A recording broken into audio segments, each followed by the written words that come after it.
Assalamualaikum warahmatullahi wabarakatuh dan salam sejahtera untuk kita semua. Perkenalkan, saya Ainun Mutahara Ihwan dengan NIM 2104075610050. Kali ini saya akan menjelaskan terkait materi morfem bahasa Indonesia. Video kali ini saya buat untuk memenuhi tugas mata kuliah kajian bahasa Indonesia di SD yang diampuh oleh Ibu Detranda Haja Rosdiah Salam, MPD. Baik, kita akan masuk kepada materi yang kali ini, yaitu morfem bahasa Indonesia. Tentu sebelum masuk lebih jauh ke dalam materi morfem, perlu kita ketahui apa itu morfem. Nah, morfem itu satuan bentuk bahasa terkecil yang mempunyai makna secara relatif stabil dan tidak dapat dibagi atas bagian bermakna yang lebih kecil. Dalam arti, morfem ini satuan bentuk bahasa yang terkecil dan tidak dapat dibagi lagi menjadi yang lebih kecil. Nah, selanjutnya jenis-jenis morfem. Dalam jenis-jenis morfem di sini dapat dibedakan menjadi 5. Yang pertama berdasarkan kebebasannya. Yang kedua berdasarkan keutuhannya. Yang ketiga berdasarkan pembentukannya. Yang keempat berdasarkan fonem yang membentuknya. Dan yang terakhir itu berdasarkan ciri semantik. Namun pada video kali ini kita akan berfokus pada dua bagian, yaitu morfem berdasarkan keutuhannya dan morfem berdasarkan jenis fonem yang membentuknya. Baik, pada poin kedua dapat kita lihat morfem berdasarkan keutuhannya itu dibedakan menjadi 2, yaitu morfem utuh dan morfem terbagi. Morfem utuh seperti yang telah kita pelajari pada pertemuan lalu, yaitu morfem yang susunannya utuh atau tidak terbagi. Biasanya disebut dengan istilah morfem dasar.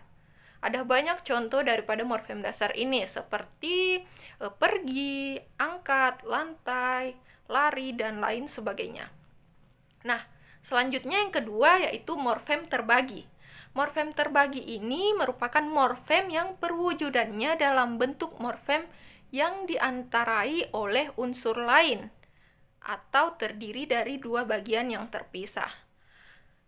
Contoh morfem terbagi ini adalah contoh afiks yang disebut konfiks. Ada beberapa. Yang pertama itu ke dan an, seperti kesamaan, ber dan an, bersamaan, terus per dan an, persamaan, dan masih banyak contoh-contoh lainnya.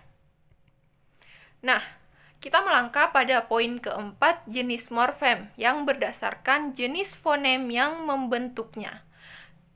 Dalam poin keempat ini juga terbagi menjadi 2 seperti morfem utuh dan morfem terbagi. Di sini ada morfem segmental dan morfem suprasegmental. Morfem segmental ini merupakan morfem yang dibentuk oleh fonem-fonem segmental, yakni morfem yang berupa bunyi dan dapat disegmentasikan. Contohnya, lihat, lah, ber, ter, dan lain sebagainya. Jadi, hampir semua bunyi itu merupakan morfem segmental. Selanjutnya, yang terakhir itu morfem suprasegmental. Morfem suprasegmental ini morfem yang dibentuk oleh unsur suprasegmental, seperti yang pernah kita pelajari pada pertemuan lalu, yaitu tekanan, nada, intonasi, durasi, dan lain sebagainya. Namun dalam contoh morfem suprasegmental kali ini mungkin sangat kurang atau bahkan tidak ada dalam bahasa Indonesia. Karena berdasarkan apa yang telah saya pelajari, saya lihat contoh yang dijelaskan pada morfem suprasegmental ini lebih banyak mengambil contoh yang yaitu dalam bahasa Ngabaka di Kongo Utara, yang setiap verbanya itu selalu disertai dengan petunjuk kata atau tense. yang berupa nada. Jadi morfem suprasegmental ini dibentuk karena adanya unsur suprasegmental.